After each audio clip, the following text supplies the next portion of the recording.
Wilson out of BYU. He had the numbers of a game last week that if you win, you talk about him being a gritty guy, managing the game, getting it done. But they lost. So obviously 2 interceptions, 1 touchdown pass, that's not going to be good enough. Got to get that changed around. On first down, Wilson. It's brought in by Jamison Crowder. And they're able to get this one across the 35.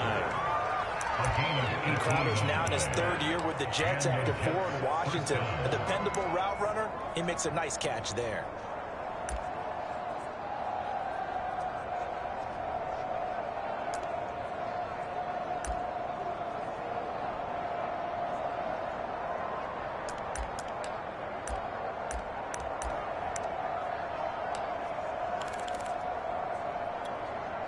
From all the way up at the 38 now after a good start to the drive. Off the play fake. Here's Wilson. And he finds Corey Davis. And able to rip off a big chunk of yardage before being dropped inside the 40. So the ball moves from 138 to the other as they come up on 1st and 10. Now it's Wilson. And this will be incomplete. Physical play on the football there, and it's 2nd down. An incomplete pass on 1st down. That leads to a 2nd and 10. And they will only muster a yard here to the 38. This defense for the Broncos very strong last week as they helped their squad improve to 2-0 on the young season. And what I saw on film was a nearly unstoppable pass rush. 5 sacks last week, plenty of hurries given up. So now what do you do on offense? You just max protect, keep everyone in and run the ball, or maybe just 1 or 2 receiver routes in order to try and keep your quarterback upright.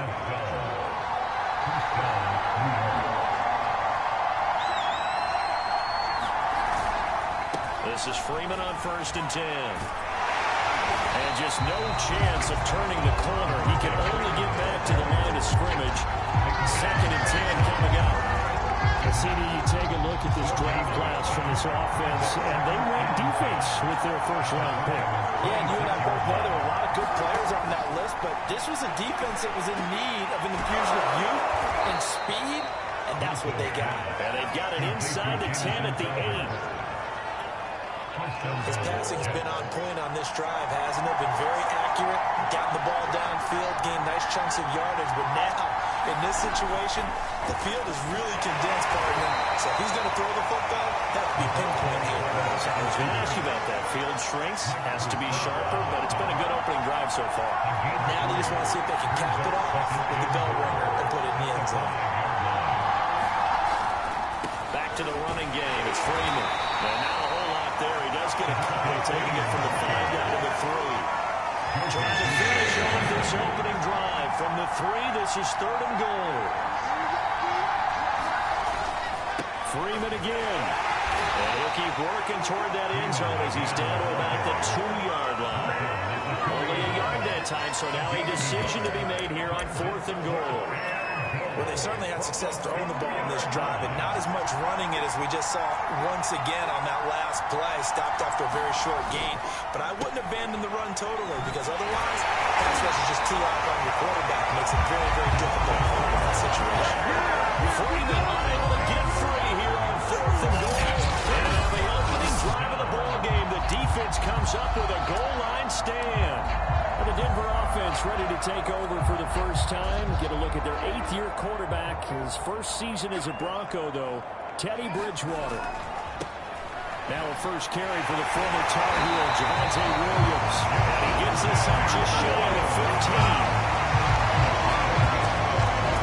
And a run like that should surprise anyone who's ever seen Javonte Williams play. Compact, strong, physical runner. He ran for 1,000 yards at North Carolina last year. In fact, it was over 1,100 and 19 touchdowns in addition. And that's despite sharing the backfield with another 1,000-yard rusher, Michael Carter, who's taken in the 4th round by the Jets. Najee Harris and Travis Etienne were taking over him. But many thought that Javonte Williams might be the best back in the draft. The numbers on the ground for Williams a week ago. 17 carries, 95 yards. And well-liked by his teammates. In fact, I got on good authority, even though I'm not an investigative reporter, that in their team meeting this week, the offensive line stood up and said, Coach, we've got to have better yardage for this guy. He's number 9 in the league. He's got to be in the top 3 before the season's over. Let's run the ball. Yeah, he'll go down just shy of the 25 at the 24-yard line. A quick burst there, and he nicely bit off a pretty decent gain.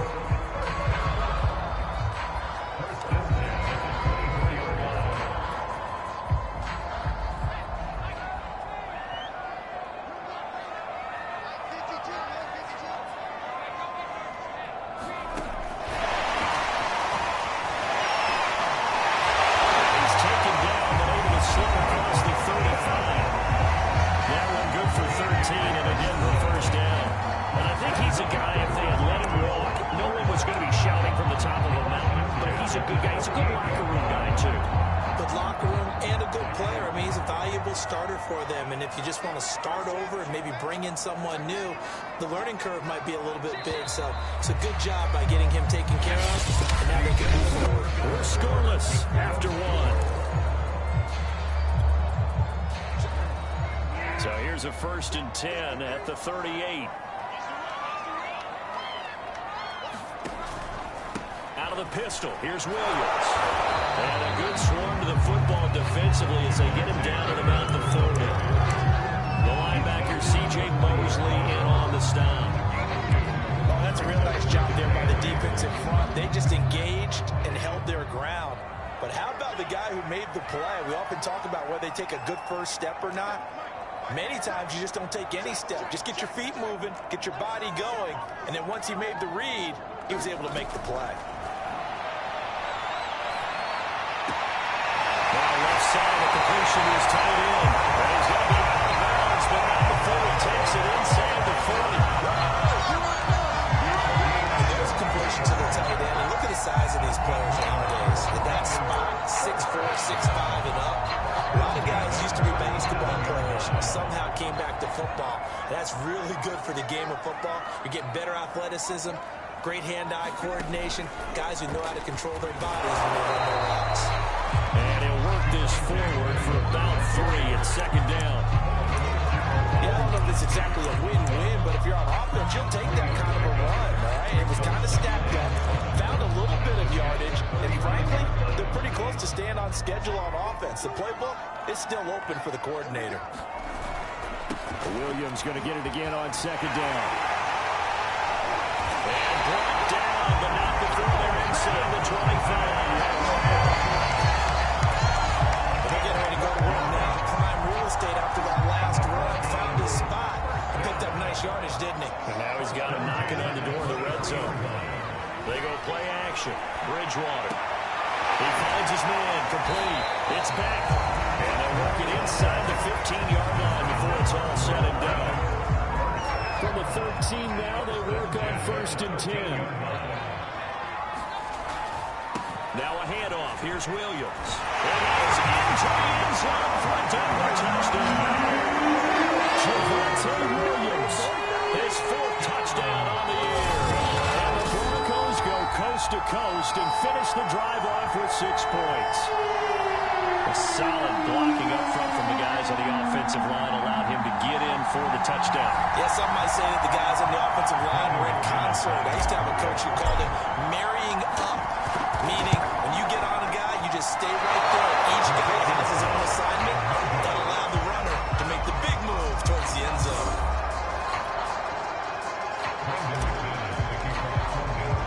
Now he's back out there to boom this one away, maybe with some frustration after the PAT miss.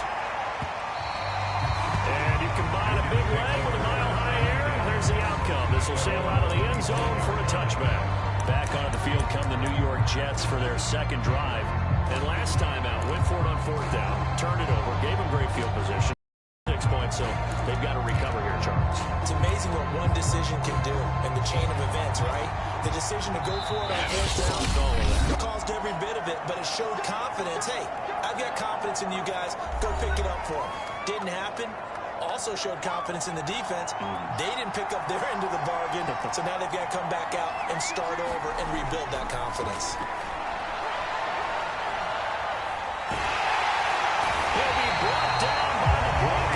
a sack. Draymond Jones. It'll go as a loss of about 8 as he gets in there to drop it. He seemed to have a reasonable amount of time in the pocket, but he couldn't get rid of the football, and the end result, Charles, him on the ground. Yeah, he's got to keep an internal clock to go along with his offensive line. When you're talking about 3, 4, 5 seconds, that's a reasonable amount of time to expect to deliver the ball downfield. So, great to try and complete a pass, but it's equally important to know when to throw the football away, too. You can see the time and effort and thought that they put into their passing game because it was evident right there. It looks like a simple pitch and catch, but you and I both know that they have planned for this and worked hard to make it happen. They get only 4 that time as that leads us to a 4th down. On 4th down, punt coming from Braden Mann. KJ Hamler deep for the Broncos. And last week in the loss, 5 punts as he gets this one away. We'll call that a 43-yard punt, 2 on the return. And the Broncos take over, 1st down and 10. Javonte Williams and the rest of the Bronco offense back out onto the field. And no doubt he's come out of the gate strong. Only in week 3, and you see the numbers thus far. And we always talk about identity, setting a tone, you know, getting the groundwork laid for the season or for a game. And that's what they've done with the running game so far. It reminds me of when I first went to the University of Tennessee. And believe it or not, I was a quarterback for a day and a half. And the first practice session, the first play we ran was 28 pitch, which is a toss sweep. And I remember the offense coordinator saying, that's our identity, that's our bread and butter, that's the basis of our offense. We got to get that down right here, right now. I think we're seeing some of that in this running game here. So did you not get that down, and that's why you were moved to the defense, or what? I don't know for that reason, but I do know I saw a couple of guys throw, and immediately they were saying, you know, you need to learn how to backpedal. Hey, he turned into a heck of a DB, though, Corbin. And we've hit the 2-minute mark in this first half of action.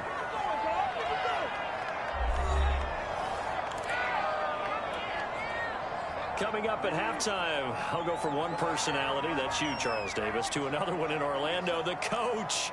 He'll have stats and scores from around the NFL. You and Jonathan Coachman both larger than life. No doubt about it. But you're stuck with me in this booth, yes, and he's miles away and smiling. And that is going to be called red-handed. It's a big play there for the Broncos. Well, that certainly changes things. Yeah, I think the thought process is they take this lead into the locker room, run something simple here and run the clock out. Instead, they get the big play. Now they have a chance to increase what they've done in the first half. So the big play moves them all the way across midfield to the 40 now for 1st and 10. Not much there, only a yard. As a defense, you're more balanced when you're in zone coverage because you're able to keep your eyes on the quarterback and see the play develop in front of you. You're able to keep the quick pass in front of them and stop it right at the line of scrimmage. And a short gain there down to the 37-yard line. A gain of 2 there on the heels of a 1-yard pickup on 1st. Just not a whole lot of room to operate there on that carry. No, not at all. They did a really nice job staying in their proper places and not allowing any lanes to open up. He'll be taken down right before the 1st at about the 36-yard line. Now the Broncos going to use the second of their timeouts as they get the stoppage with just under 50 seconds remaining in half number 1. And they'll try for it here on 4th. Bridgewater and company stay out there.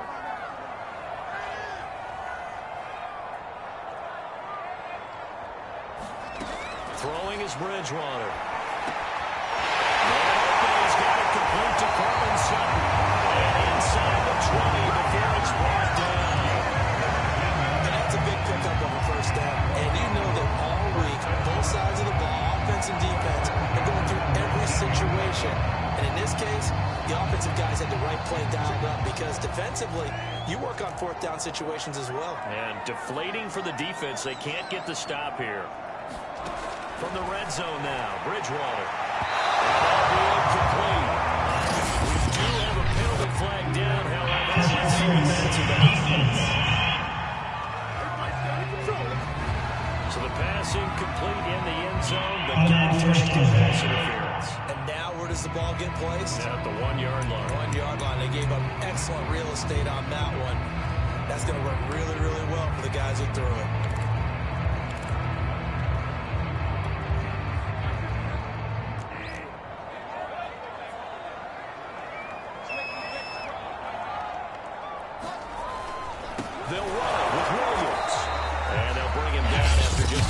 Look out.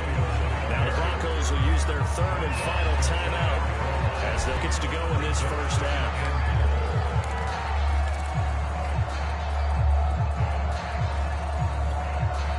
On second and goal, standing alone in the backfield is Williams.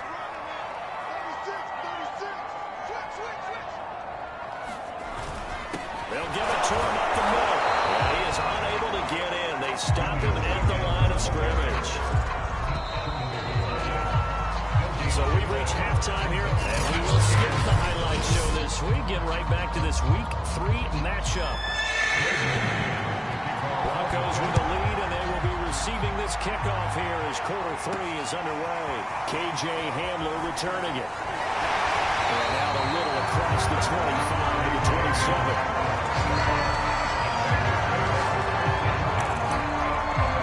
So here the Broncos to take over on offense.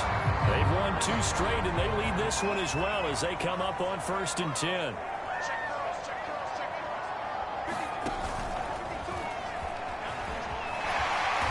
And he'll be brought down right around the 37. 70 yards for him on the ground now as he has been terrific here this afternoon. Any explosive run, you can almost feel the ground shaking, and that's from the offensive linemen creating space for their runners. I had our coach tell me before that he always told his runners, run around the offensive line in pregame. Get used to the ground shaking so you don't trip and fall when it happens in a game. Williams going to get it again on 2nd down. And he's going to have the Broncos first down as Goodwin gets him to about the 44. Well, you certainly have to give a little credit here because they're playing this game now at their pace. This is ball control football, sustained runs, taking their time and making it work.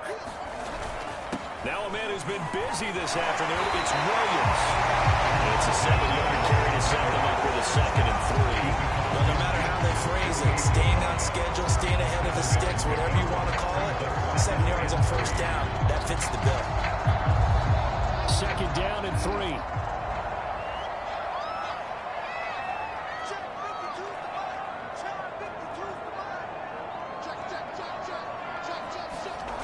They'll try to throw here now. Bridgewater. They'll get that complete to Alvarado.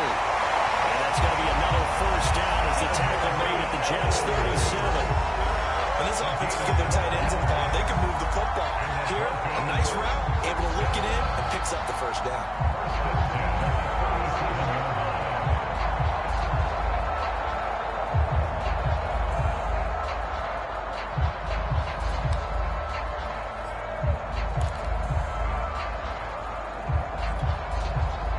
Scrimmage the 37 on 1st and 10. Now Williams running left. And he is out of bounds inside the 30. We don't talk about it very often, but sometimes there's a dip in intensity when you start the 2nd half, which can manifest itself in some sloppy tackling. And how about right there? He ran right through that weak tackle attempt. Off the play fake, Bridgewater. And this nearly an interception, but it's incomplete. Well, a turnover really would have helped him there, but not to be. They've given up a few 1st downs on this drive, but getting the incompletion there, that should give them something to build on and maybe turn the tide. To throw again on 2nd down, Bridgewater. That is caught. Touchdown, Denver. His 2nd touchdown on the season. And the Broncos will extend their lead. That seemed pretty ideal there for the offense, Charles. You take a little bit of time off the clock here in the 3rd quarter, decent length drive, and you pad your lead as well at the end of it. And what it does is let you feel like you're in control of this game, even more so than a 2-touchdown lead, right? Because you have taken that time off, as you noted, which means they can get you off the field. You ran your playbook the way you wanted to, and you gave your defense some rest. What a big-time drive in that situation. Defensively, certainly not fooled there. Play started at the 2, he was tackled at the 2. That has to feel good for them. Not happy about having given up the touchdown, but stopping the 2-point conversion gives them a little bit of a lift as they head to the bench.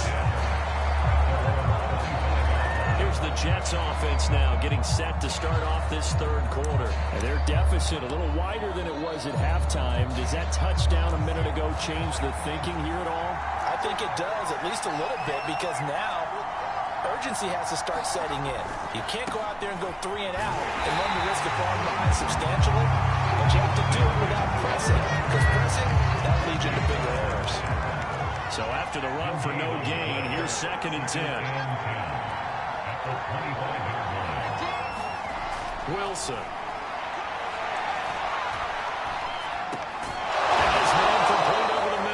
It's Davis, and they're able to get this one across the 35. And in Corey Davis's 4 years with Tennessee, he had his moments, but his best year was last year. Finished 16 yards shy of a 1,000-yard season and really started to look the part of the #1 receiver. He really helped Zach Wilson in his rookie year with the Jets. Malik Reed there to bring him down. Officially nothing on that last run. They'll try again, 2nd and 10.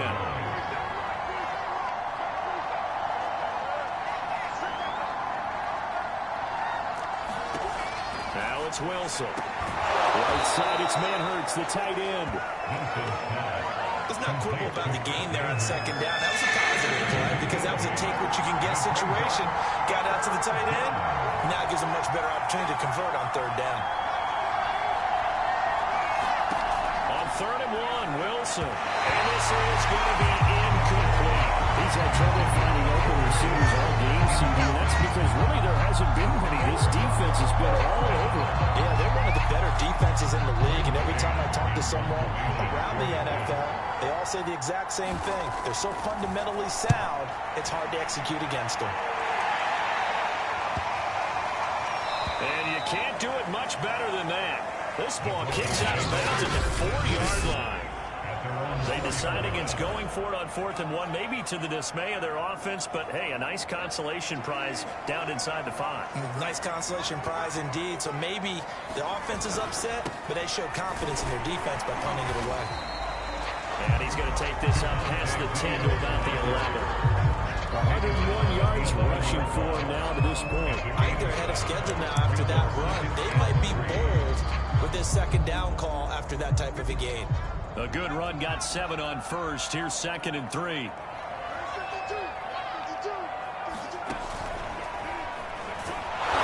a measure of revenge there. He's had his way in this one, but this time they get him behind the line. It'll be a loss of a yard, and that's going to lead to a 3rd and 4 coming up. Well, that was one of the few times they've been able to contain him thus far. He's over 100 yards for the game, but he lost a bit off his total on that carry. Bridgewater to throw it this time. Finding his big receiver, Patrick, over the middle. And we will have the Broncos first down as they're able to get the 3rd down conversion. And now we get into the psychology of the whole thing because a lot of teams with a 2-score lead in the 3rd quarter, they almost become defensive with their offense, just playing not to lose. I think with this team, you got to figure at this point, this is a great spot for them to go into attack mode. Really try to put the hammer down and finish this one off. 2 yards on the carry there. It'll be 2nd down. And 3rd quarter here, you've got the lead. This is where that strong run game can really benefit you. Stayed in bounds there, kept the clock going. I like all the points you just made there. And if you throw the football and it's incomplete, now you stop the clock and you've helped out the guys on the other side of the ball. So keep it in the hands of those runners. Keep moving it. Keep grinding clock.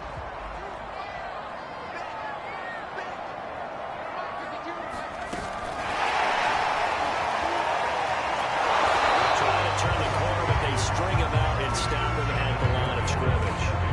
The Broncos on 3rd down. They've been okay, 2 for 3 thus far. This is 3rd and 9.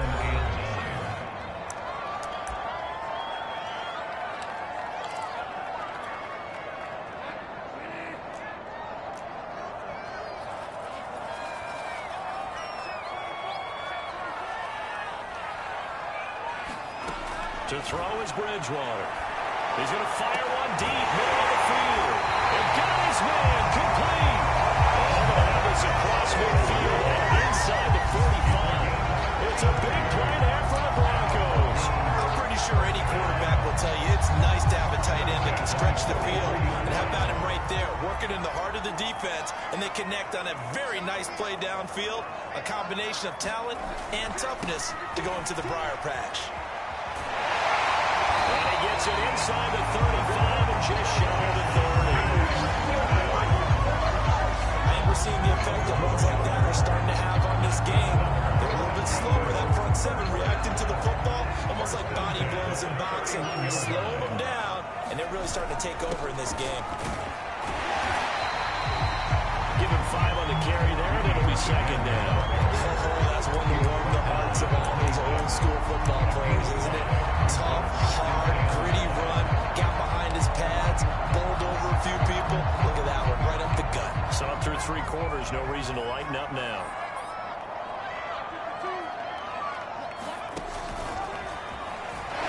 Shreds the tackle, and down inside the 15 he goes. This offensive line, they're really starting to establish themselves, take over this game. And before the series began, I know exactly what was said in the defensive huddle. Guys, we got to get no less than a 3 and out. Let's get off the field. Instead, they can't find any traction towards doing that. Right now, they're just getting muscled all over the field and getting into the end zone for a David score. His 3rd touchdown now on the year. And the Broncos are closing in on a 3rd straight win as they widen the gap further here in the 4th quarter. This time, the extra point up and going. And that will make this a 19-point game. A 10-play drive that time. And it's capped off by a touchdown run coming from Melvin Gordon. After the touchdown, here's McManus now to kick it away. And here comes a return from just beyond the goal line. And they'll get him down right around the 25, actually the 26 officially, so a net gain of 1 there. Another drive coming up for New York's offense. And let's face it, this drive is not going to have any bearing on this game, but it's kind of important for one reason, isn't it? It certainly is. You got to get points. And okay, all right, I'm being facetious here, but you get points, you feel a little bit better about yourself as you move on to the next one. And they'll get it all the way up about 5 yards shy of midfield. Well, I can put my defensive cap on right now, and I know they're saying don't give up any big plays now. They've controlled this game throughout, and all they want to do is see it through to the end. I think they let their guard down a little bit with that last completion. Sometimes when you're trying not to give up bigger plays, you don't react as fast as you should on other throws. Now Wilson on 1st down. And that's going to be incomplete. Too tough to hold on to that one. It's 2nd down. So now 2nd and 10 after the incompletion on 1st down. Throwing is Wilson. That's complete to the former Aggie, Jay Sternberger. And this is going to be another 1st down as they'll make the tackle at the Broncos' 44-yard line. Throwing again here, Wilson. And that's incomplete. At this point, down big, you'd have to imagine this defense are just going to sit back, blanket the field as best they can. Yeah, this is actually the easy part of the game for them because, just as you noted, they can sit back, keep everything in front of them. But they've blanketed the field the entire game using a variety of coverages. On 2nd and 10, Wilson, and the Broncos get there and take him down. The sack there by Bradley Chubb. And you hate to say it with a rookie quarterback. He's done some good things, but overall, looked a little bit overwhelmed back there, hasn't he? He certainly has, but in his defense, he hasn't had a lot of time to throw the football. In his defense. He needs better protection, that's for sure. At this point in the game, they've got to continue to try anything they can. They're still working at it, even though this one feels like a lost cause. And they're indeed going to go for it here on 4th down. So trailing here in the last quarter, let's see how this plays out. Here we go. It's Wilson on 4th down. And it's incomplete. They cannot convert. And they turn it over. The Jets try it, but the 4th down play doesn't work. And the Broncos are going to get the football back in great field position.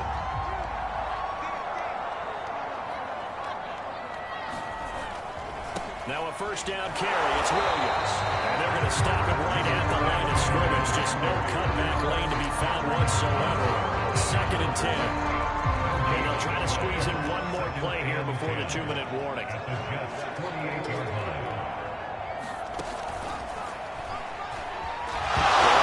Loses the football. It's loose.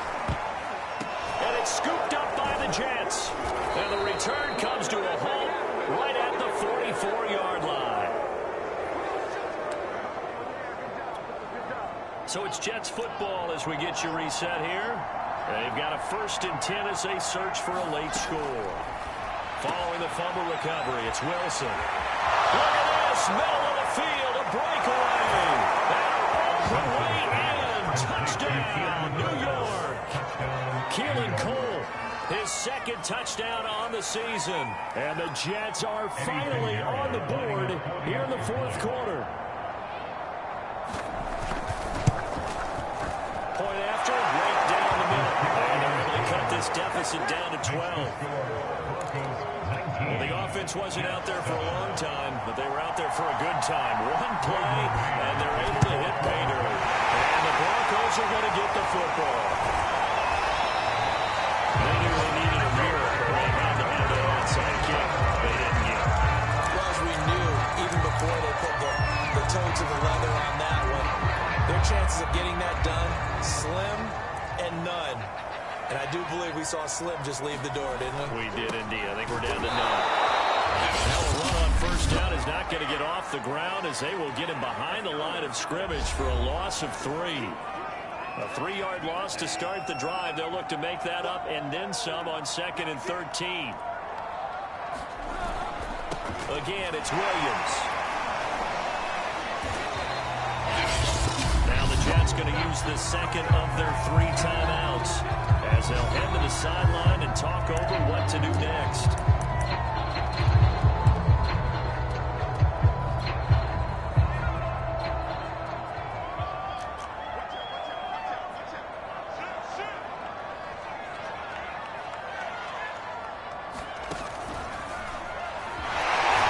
And he's going to be stopped here at the 43, and that is not near enough to pick up the first.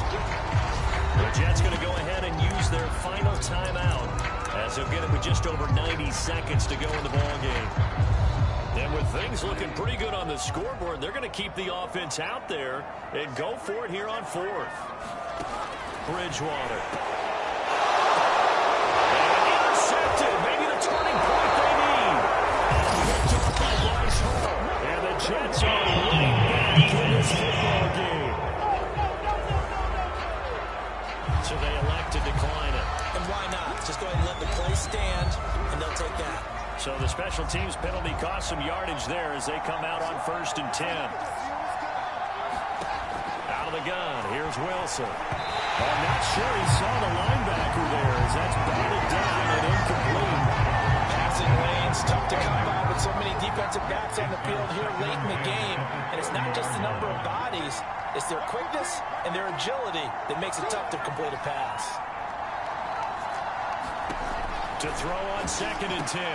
Wilson, caught by Manhurts. And down he goes, but he takes it up to the 40. On 1st and 10, it's Wilson. As he throws there, incomplete.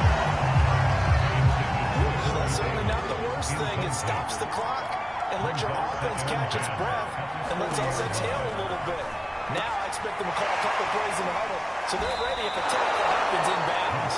And he'll be taken down, but not before he gets into enemy territory. He'll be brought down by the Broncos. It's a sack. Now the Broncos going to use the 2nd of their timeouts. That'll leave them with just 1 remaining in this 4th quarter play. After the sack on 1st down, and pressure coming, and they got him once again. Now the Broncos will use their 3rd and final timeout. That'll be their 3rd and final stoppage here as we step aside. And that is incomplete. The pressure there on 3rd down, forcing the errant pass. 4th down coming up. That means it's just one less much chance left, and this has to be a first down or a touchdown, or this game's over.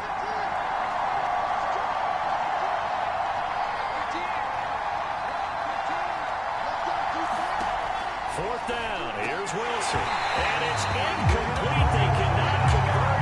And they turn it over. They had to go for it with such little time remaining.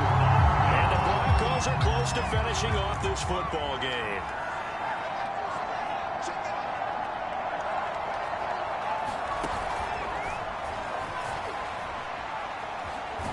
And he gets this down inside the 35 before going out of bounds.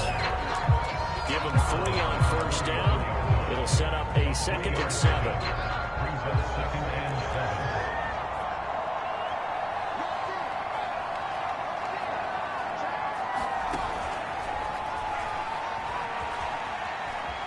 And he is out of bounds inside the 30.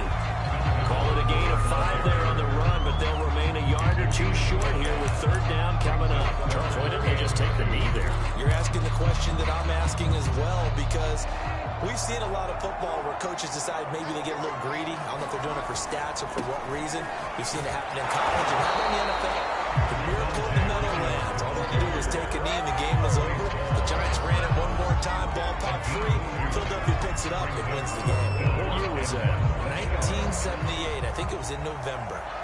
I'll bet they thought they had picked that one up because it was a 3rd and 2 call. And they got awfully close. Now we're at 4th and inches. I wonder if they think they're feeling lucky here and maybe want to go pick it up. So this one will wind up a Denver victory. And we talked so much about the turnover battle determining who wins and who loses. This game, no exception. They didn't turn the ball over at all, and they go on to victory. They look like a smooth operation in this one, didn't they? Because you look at every facet of the game, they handled their business.